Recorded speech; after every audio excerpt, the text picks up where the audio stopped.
Sejam muito bem-vindos, queridos alunos, para mais uma aula. Vamos continuar a nossa exposição e hoje entraremos no segundo livro de Samuel, pessoal. Segundo livro de Samuel. Passamos pelo primeiro livro, aonde no último capítulo retratou-se a morte de Saul e de Jonathan, o seu sucessor, o príncipe, o grande amigo de Davi, e entraremos hoje no segundo livro de Samuel. É muito importante frisar, pessoal, que muitos relatos que estão em 1ª e também em 2ª Samuel, nós encontraremos os mesmos relatos nos livros de crônicas e nos livros de reis, que ainda chegaremos, tá bom? São os mesmos relatos, mas às vezes com perspectivas diferentes, com alguma coisa a mais ou com alguma coisa a menos, mas nós veremos muitas vezes ali os mesmos relatos, ok? Lembrando, como eu expliquei na aula passada, dentro do livro dos judeus do Velho Testamento, Samuel seria um livro só, Reis seria um livro só, Crônicas seria um livro só. É na nossa Bíblia que tem estas divisões que eles fazem para tentar deixar mais fácil o entendimento do livro, tá? Então no capítulo 1, pessoal, já chega lá um homem, né, Amalequita, com a notícia da morte de Jonatas e de Saul e traz essa notícia a Davi. E aqui tem uma grande incógnita, né? Ou seja, tem uma grande dúvida, pessoal. Por quê?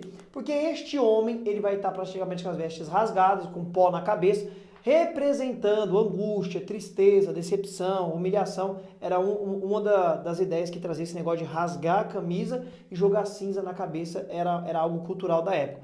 E ele traz a notícia da morte de Saul, mas ele diz que ele matou Saul. Só que no final do primeiro livro de Samuel, que nós vimos na aula passada, diz que Saul se jogou sobre a sua espada para tirar a sua vida, porque o seu armeiro, né, o homem que estava ali do lado, jovem, ou sei lá, o homem, o jovem, enfim, não quis matar o seu rei. Mas aqui esse homem afirma que ele que matou Saul. Como entender essa possível discrepância, né? Discrepância bíblica? Como entender isso, né? Tá desconexo, tem erro? Não. A possibilidade mais aceitável é a seguinte, que quando ele chegou e viu Saul atravessado pela sua espada, provavelmente, Saul ainda não estava morto. Então ele foi e, como misericórdia, deu o golpe de morte para acabar com o sofrimento de Saul. Essa é a possibilidade mais aceita, tá bom? Porque a Bíblia não pode estar em contradição, pessoal. E Davi, sabendo disso, além de ficar triste, angustiado, fazer algo cultural que é rasgar as vestes, ele mata esse homem. Ele mata esse homem porque o próprio Davi fala assim, com os próprios lábios, esse Amalequita diz que ele matou o ungido do Senhor, né? Ele mesmo falou, eu matei Saul, eu matei. Então Davi mata ele porque ele matou o ungido do Senhor. E Davi chora e chora muito pela morte de Saul, pra você ver, né? O verdadeiro servo de Deus, mesmo ele chora pela morte daquele que perseguia ele, porque era sogro dele, né, pessoal? E ele também chora muito pela morte de Jonatas, né, o príncipe que era o grande amigo de Davi. É isso aí, pessoal, que acontece logo no capítulo de número 1, tá bom? Acontece tudo isso daqui no 1. No capítulo de número 2, pessoal, Davi é proclamado rei, só que ele é proclamado rei em Hebrom, ele está em Hebrom, tá?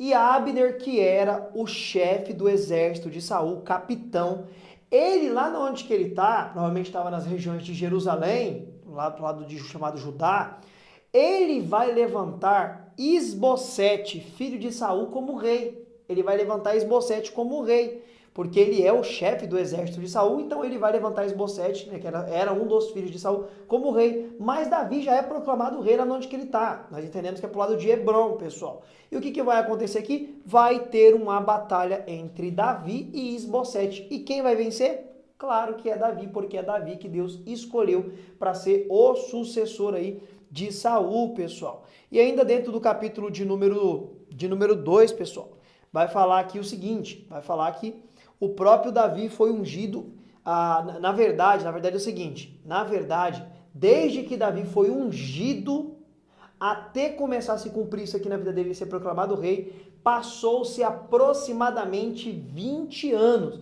Desde lá de 1 Samuel, capítulo 16, galera, até chegar esse momento aqui da morte de Saul e de Davi ser levantado como rei, passou-se aproximadamente 20 anos, 18 a 20 anos, um pouquinho a mais, um pouquinho a menos. Lembrando que estas datações não são 100%, sempre são números aproximados. Então, desde 1 Samuel até esse momento aqui, passou-se cerca de 18 a 20 anos até Davi se tornar rei, pessoal. Isso aqui é muito importante também, tá? No capítulo de número 3, vai narrar o nome de alguns filhos de Davi. Lembrando que eu falei que vai ter relatos dos mesmos contos ou das mesmas histórias, tanto no livro de Samuel, como no livro de Crônicas e como também no livro de Reis. Muitos não sabem, mas Davi na Bíblia é citado que ele teve cerca de 19 filhos, pessoal, filhos e filhas, 19. Outros dizem que é 20. Mas o texto bíblico, quando você faz toda a exposição, quando você vai lá, aliás, quando você faz toda a interpretação da exposição que narra a história de Davi, quando você vai para a 1 Crônicas, capítulo de número 3, tem uma lista lá, pessoal. É nessa lista que vai aparecer aproximadamente 19 filhos e filhas de Davi. E outra, diz ali no texto que fora os filhos que ele teve com as concubinas. O que é concubina? Ele tinha as mulheres dele, lembrando que eles viviam debaixo da poligamia ainda, tá? Poderia ter mais de uma mulher.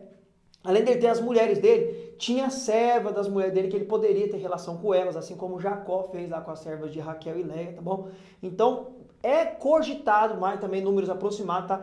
É cogitado que Davi teve cerca de 7 mulheres e praticamente 10 concubinas, pessoal. Então ele teve filho praticamente com 17 mulheres. E é citado na nossa Bíblia aí aproximadamente o nome de 19 a 20 filhos de Davi e também filhas aí pro meio, tá bom? Nessa lista aqui do capítulo 3 vai aparecer ao menos 6 a 7 e lá em Crônicas vai aparecer praticamente 19 a ter mais ou menos 20 filhos aí de Davi, tá bom? No capítulo de número 3 ainda, pessoal, o que vai acontecer aqui? Joabe, que era um homem de confiança de Davi, um homem muito de confiança de Davi, que sempre andou ao lado de Davi. Ele faz o quê? Ele vai se tornar o comandante do exército de Davi. Por quê? Porque agora ele vai matar Abner. Abner era o líder do exército de Saul. Foi ele que levantou Esbocete como rei, né? Que era filho de Saul. Davi derrota Esbocete. Abner consegue ficar fugitivo por algum momento, até que Joabe encontra esse Abner e mata ele. E Joabe se torna, então, o líder do exército de Israel ou do exército de Davi. Capítulo de número 4, pessoal, o que vai acontecer aqui? 2 servos de Esbocete, né? Davi não o matou, porque Davi ainda gostava muito, amava muito a família de Saul. Davi não o matou. 2 servos de Esbocete matam ele e trazem a cabeça dele para Davi, pessoal. Isso daqui era o que acontecia naquele período. Era meio que cultural essas coisas acontecendo naqueles períodos do Velho Testamento, não só com o povo de Israel, mas com os povos vizinhos ali. Isso era meio que cultural. Quando outro rei assumia, este rei que assumia praticamente destruía a família inteirinha do rei que ficou, para não ter depois descendente para tentar reclamar, né, ou pedir, ou tentar levantar ali para tomar o reino daquele novo rei, tá bom? Do capítulo 5 ao capítulo 6, então desses 2 capítulos aqui, o que vai acontecer de mais importante? Davi agora ele é constituído rei sobre todo Israel, porque primeiro ele foi proclamado rei, ele estava em Hebrom, e ele reinou em Hebrom cerca de 7 anos, e agora ele vai ser constituído rei, ou proclamado rei em todo Israel, e depois desses 7 anos que ele reinou aqui, sobre todo Israel, Davi vai reinar cerca de 33 anos, pessoal, não é 30 não, é 33 anos aqui, provavelmente ele vai reinar e chegando também a um reinado de Davi, cerca de 40 anos, Davi também reinou sobre Israel, que 40 mais 100, meu Deus do céu, deixa eu arrumar mais 40 aqui, 40 anos, tá bom? E aqui ele é proclamado rei sobre todo o Israel, pessoal. E Davi vai fazer o que quando ele vai lá para Jerusalém? A cidade que ele dá o nome para ele, depois se torna Jerusalém, ele chama a cidade de Davi, cidade de Jerusalém. Ele manda buscar a Arca da Aliança, lembra a Arca da Aliança? Desde a época dos filisteus lá, eles mandaram de volta para Jerusalém, ficou provavelmente na casa de um levita, e ficou 20 anos a Arca, aí, quanto número aqui na luz, hein? Ficou 20 anos a Arca fora de Jerusalém, e Davi manda buscar, mas quando Davi manda buscar, ele manda fazer carros de cavalo com bois forte, bonito, para colocar a Arca em cima e trazer a Arca. E quando a Arca tá vindo nessa comitiva que Davi manda buscar, diz o texto que Deus fez chacoalhar lá o carro de boi, a Arca quase caiu, provavelmente de um desfiladeiro, de um lugar alto, e um homem chamado Unzá tocou a mão na Arca, e quando ele tocou a mão na Arca, desceu algo do céu da parte de Deus, abriu um buraco nele e morreu na hora. E aqui divide-se opiniões o porquê que Deus fez isso. Alguns vão dizer que Unzá morreu, Deus matou ele porque ele não era da tribo de Levi e não podia encostar na arca. Outros vão entender e afirmar que na verdade ele morreu e Deus balançou ali o carro de boi para a arca cair, porque Deus não queria que a arca fosse transportada assim para Jerusalém. Qual seria a ideia? Deus não fez a arca para que a arca fosse transportada em cima de animais, mas sim sobre o homem. Eram os levitas que levavam a arca. A arca era um caixote lá de aproximadamente 1 metro e pouquinho, e aqui passava uns pedaços de madeira aqui de um lado e do outro. Aqui ficava um homem para levar, aqui outro homem, aqui outro homem, aqui outro homem. Então era 4 homens levando a arca aqui, entendeu? Então a ideia de alguns intérpretes é que Deus fez isso daqui porque Deus não queria que a arca fosse transportada em cima de carros de cavalo sobre os animais, mas sim a presença dele, que a arca representava, sobre os homens. E aí Davi fica sabendo da história e manda a arca ser transportada da forma correta e certa. E quando a arca chega em Jerusalém, Davi está feliz da vida, Davi está satisfeito, ele começa a dançar, pular e bailar com roupas de sacerdote, de linho, né? Aquela roupa branca, grande, e começa a se alegrar na presença de Deus, dançando, com danças espontâneas. E lá da janela, uma das suas mulheres, ou a principal mulher dele aqui nesse contexto, que era Mical, a filha de Saul, ela olha Davi fazendo aquilo. Perdão, pessoal, vou tomar um pouquinho de água aqui. Um pouquinho de água, eu tô quase pregando aqui nessa aula, tá parecendo pregação.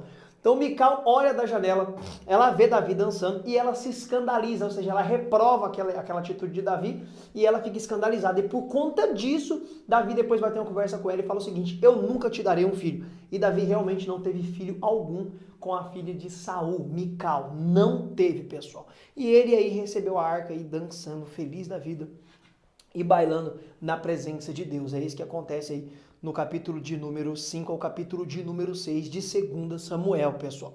Do capítulo 7 ao capítulo 9, então capítulo 7, 8 e 9, né? Nesses 3 capítulos, 7, 8 e 9, o que vai acontecer aqui de principal, pessoal? Vamos lá. Davi, ele deseja construir um templo a Deus. Ele quer construir um santuário, quer tirar o tabernáculo lá de Siló. Lembra que tinha um tabernáculo lá em Siló? Desde a época de Samuel, quando Samuel ainda era criança, foi levado para lá. Então ele quer construir um templo, ele deseja construir esse templo, mas Deus não deixa ele construir esse templo. Lembra mais uma vez que eu falei que tem relatos nesses 3 livros, Samuel, Crônicas e Reis, sobre as mesmas histórias, os mesmos contos? Lá em 1 Crônicas, capítulo 22, Deus responde porque não quer que ele construa o templo. Deus fala que nas mãos de Davi tinha muito sangue, porque Davi era um homem de guerra, pessoal. Você vai ver a história dele aqui, a risca, que eu espero que você leia, que eu estou abordando os principais pontos, e os textos de difícil interpretação.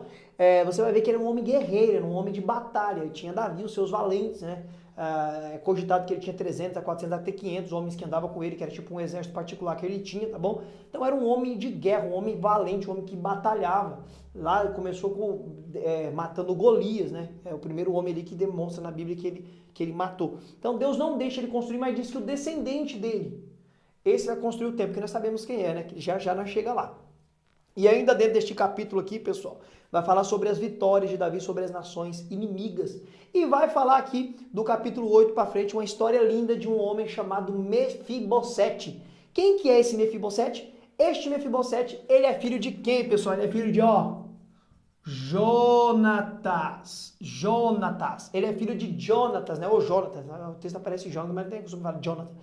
Ele é filho de Jonatas, que era filho de Saul. Lembra lá no livro de 1 Samuel que eu falei para vocês prestar atenção quando Davi e Jonatas fazem uma aliança para um abençoar a família do outro? Aqui Davi vai se recordar disso, pessoal. Davi já é rei, está governando ali sobre todo Israel. E ele diz lá no palácio: tem alguém da casa de Saul para que eu faça de misericórdia, seja benigno para com ele. Sobrou alguém? Sobrou algum filho? E aí é falado para ele, olha, um homem chamado Ziba, que também servia na casa de Saul, fala assim: tem um aí, né? Tem um que é aleijado de ambos os pés. O nome dele é Mefibosete. E não onde que ele está? Ele está lá em Lodebar. E aí também divide posições e pensamentos. Alguns falam que essa cidade de Lodebar era uma cidade do esquecimento, uma cidade que só ficava os rejeitados, uma cidade que só ficava os pobres, os aleijados. E esse homem estava lá, ou seja, ele também era herdeiro do trono, né? Filho de Saul, aliás, neto de Saul, filho de Jonathan, e estava vivendo de favor lá na casa de um homem chamado Magir, ou Megir, né? Dependendo da tradução bíblica.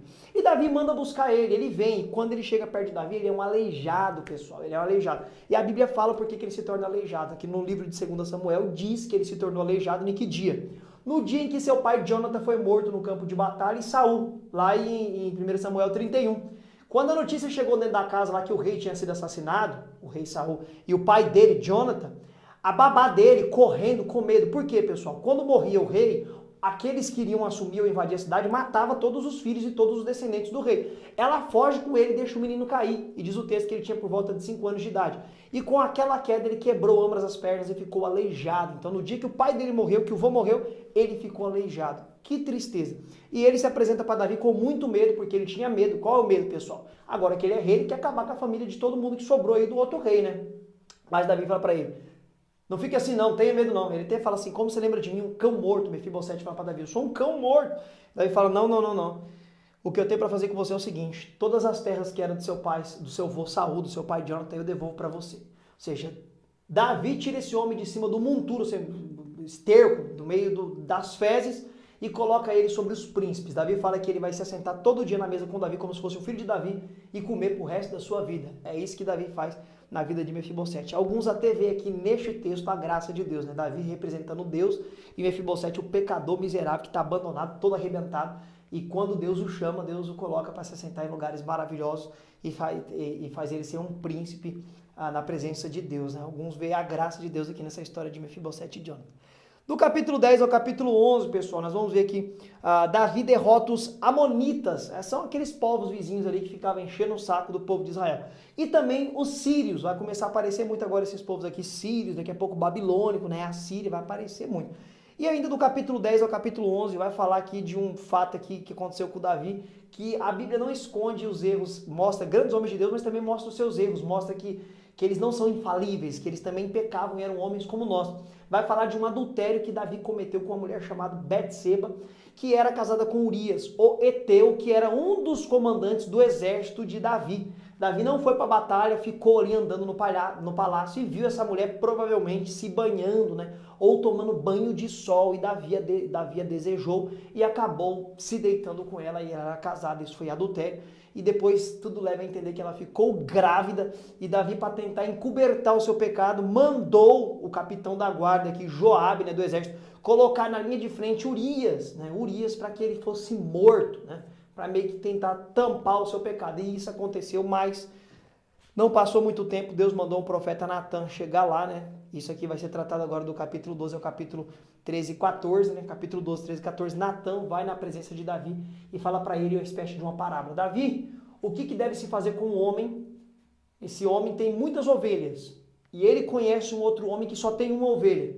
Esse que tem muitas ovelhas vai lá e pega a única que aquele que só tem uma tem. O que é digno esse homem aqui que roubou a ovelha daquele que só tinha uma? Aí Davi diz, esse homem é digno de morte. Natan olha para ele e fala assim, esse homem é você, Davi. Ou seja, revelando o adultério que ele cometeu. E aí Davi se angustia, fica triste, se veste de pano de saco, pede perdão para Deus.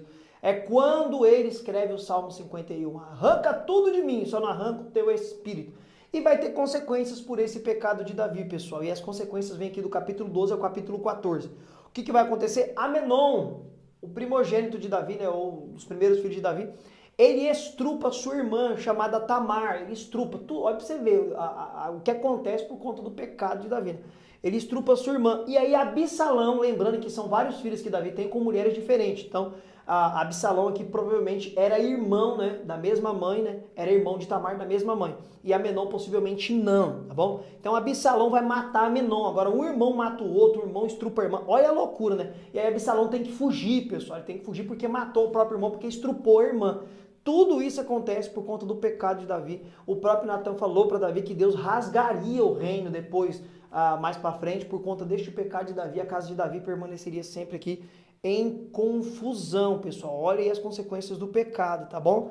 Do capítulo 15 ao 16 vai ter a rebelião de Absalão. O que é a rebelião? Agora Absalão quer tomar o trono. Ele quer destruir Davi, o próprio pai, pessoal, ó. Ele quer destruir Davi. E é isso aqui que é rebelião, pessoal. Muitas pessoas aí, hoje em dia, na atualidade, falam que rebelião é quando eu saio de uma igreja e vou para outra. Isso não é rebelião. Isso é minha escolha livre de congregar onde eu quiser. Rebelião, à luz da Bíblia, deste contexto, é o seguinte: é eu estar dentro de uma igreja e eu puxar o tapete do pastor para derrubar ele e assumir o lugar do pastor. É eu tomar o posto dele. Isso é rebelião à luz da Bíblia. Agora, quando eu vou para outra igreja, eu vou congregar em outro lugar, isso não é rebelião. Se eu sair da igreja e quiser fundar um ministério, abrir uma igreja, isso também não é rebelião, é minha livre escolha. Claro que eu não estou defendendo isso, tá bom, pessoal? Isso daí é de cada um. Mas rebelião à luz da Bíblia é isso aqui, ó, Absalão. Ele quer tomar o lugar do pai e continuar lá dentro. Ou seja, eu tomar o lugar do pastor lá dentro. Não sair e ir embora tocar minha vida. Então Davi tem que fugir, pessoal. E Davi aqui nessa fuga dele, ele sabe que é consequência do pecado dele. No meio desta fuga, um homem chamado Simei, né? Simei. É mais ou menos esse nome aqui, a pronúncia falhou. Ele apedreja Davi, pessoal. Ele apedreja Davi. Davi tá passando ali, fugindo de Absalão. Ele começa a tacar pedra de Davi. E aí os homens de Davi querem matar ele, né? E Davi fala assim, não faça isso. Não faça isso porque eu mereço isso que está acontecendo. É a mão do Eterno que está sobre mim. Davi sabia quando estava sendo castigado e não queria tentar com as próprias mãos fazer justiça, tá bom? Isso daí está retratado então no capítulo de número 15 a 16. No capítulo 17 ao 18 vai ter vitória de Davi sobre Absalão. Ele vai vencer Absalão, pessoal. E Joabe, o líder do exército de Davi, ele vai matar Absalão. E Davi vai chorar e chorar muito, porque teve que matar o próprio filho que queria usurpar, tomar o seu trono, pessoal. Isso daqui é triste demais. Mas é as consequências do pecado, né? O pecado sempre tem consequências drásticas. Do capítulo 19, galera, ao capítulo 20, Davi ele volta para Jerusalém, acabou a fuga, Absalão está morto, não quer mais tomar o lugar do pai, e vai ter uma sedição, ou seja, o que é sedição? Um levante popular por um homem chamado aí Seba. Esse homem Seba vai levantar as massas para ir contra Davi, né? Vai se levantar contra Davi, faz uma revolta aí contra Davi, mas também não vai perdurar muito não aí, e ele vai ser totalmente extinguido aí do meio do povo, derrotado, porque Davi era o homem que Deus queria, era o homem que Deus levantou para reinar mesmo com os seus erros, tá bom? Do capítulo 21, pessoal, vai ter 3 anos de fome, 3 anos de fome, nem calma aqui não, deixa eu apagar aqui. Vai ter 3 anos de fome em Jerusalém, em Judá, 3 anos aí, ó, 3 anos de fome, ó, 3 anos. E por quê? Porque Saul matou os gibeonitas e isso não agradou a Deus. Tudo leva a entender que Deus não ordenou, Deus não concordou com Saul lá atrás ter matado os gibeonitas. Então Deus agora vai castigar Israel por 3 anos com fome e Davi vai consultar a Deus e Deus diz para ele o porquê que estava acontecendo aquilo. Então Davi vai ter uma conversa com os gibeonitas e eles fazem um pedido inusitado para que possa se aplacar a ira de Deus. E o pedido é o seguinte, eles querem 7 homens para serem enforcados. E esses homens aqui são entregues para eles e eles querem os filhos de Saul ainda que estavam vivos. Lembrando que esses reis aqui tinham muito filho, viu pessoal? Muito filho mesmo. Então Davi, ele concorda com o pedido dos gibeonitas, né? Que era ali um povo que habitava perto de Israel. Manda lá os filhos de Saul que sobrou, com exceção de Mefibosete, o filho de Jonathan, que Davi prometeu que até ele morrer ele comeria na mesa de Davi, seria como um dos filhos de Davi. E é entregue a esses homens aí para os gibeonitas serem enforcados para aplacar aí a ira de Deus, tá bom? Capítulo 22 e 23 vai ter um cântico de Davi após a vitória sobre os filisteus, pessoal. E ainda dentro do capítulo 22 a 23 vai falar sobre os 37 valentes de Davi, né? Homens que estavam com ele ali provavelmente todo o período da sua jornada, desde que ele foi separado como rei de Israel ali, e os homens já viram que Deus era com ele, galera. No capítulo 24, o último capítulo do segundo livro de Samuel, o que vai ser retratado? Davi, ele vai pedir para Joabe enumerar, contar os homens de Israel inteiro, ele quer saber quantos homens que tem. E aqui vai dar um grande impasse, pessoal, porque vai ter o relato que foi Deus que mandou ele contar, e lá na frente, em outra citação, nesses livros que contam a mesma história, Samuel, Crônicas e Reis, vai falar que foi o diabo. Como resolver essa aparente contradição? Foi Deus que mandou ele contar ou foi o diabo? Como é Deus, pessoal, que depois que vai castigar ele, nós vamos ver isso daqui, tudo leva a entender que essa sedição veio do inimigo, mas vai ter debate, tá? Vai ter gente que fala que foi Deus, mas depois Deus castigou. Parece que não faz muito sentido. Mas o que acontece nesse contexto aqui? Como eu falei para vocês em aulas passadas. Tudo que acontecia nesse contexto, para eles vinha de Deus. Tudo. Castigo, provação, bênção, livre, tudo vem de Deus. Então até coisas às vezes que poderia ser o próprio inimigo armando e fazendo, eles entendiam que veio de Deus, porque é Deus que deixava ele fazer. Deus que permitia ele fazer por conta da história de Jó. Deus só deixa o Satanás fazer aquilo que Deus quer que ele faça. Então por isso que um texto vai colocar que é o diabo, outro vai colocar que é Deus. Mas aí fica essa grande incógnita. Então o jeito melhor de entender seria que Deus permitiu que Satanás tentou o coração de Davi, né, para Davi contar ao povo. E por que isso foi errado? Porque assim Davi poderia, né, é entendido, Davi poderia deixar de confiar na força de Deus e confiar na força do exército, do braço dos homens, né? Ah, o meu exército é grande, somos vitoriosos. E não confiar em Deus. E a contagem foi feita e chegou o número, pessoal. Israel inteiro, nesse período, todo Israel, tinha 800 mil homens que pegavam na espada para batalhar e guerrear, pessoal. Só lá em Jerusalém, Judá, né, tinha 500 mil homens, né, que era o reino sul, onde que Davi estava ali nas regiões de Judá. 500 mil homens. E por conta disso daqui, Deus se ira contra Davi e Deus manda um profeta lá chamado Gade. E ele chega e fala assim, ó, Deus não se agradou do que você fez, mas Deus vai te castigar. Mas Deus te deu 3 possibilidades de escolha. Deus é misericordioso demais, né?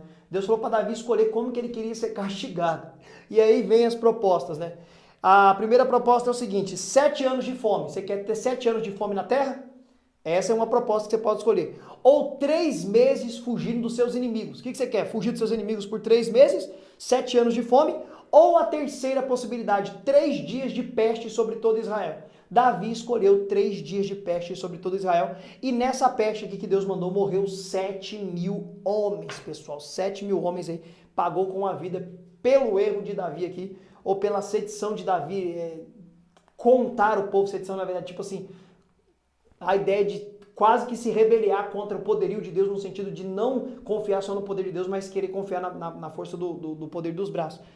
É um texto que divide opiniões e pensamentos. O teólogo vai pensar do jeito, outro vai pensar de outra, que eu expus algumas possibilidades, tá bom? Pessoal, essa foi a nossa exposição do segundo livro de Samuel. Eu espero que você tenha gostado dessa aula e aprendido muitas coisas importantíssimas. E eu te aguardo para a nossa continuação da exposição da Bíblia inteira. E até a próxima aula, com a graça de Cristo Jesus.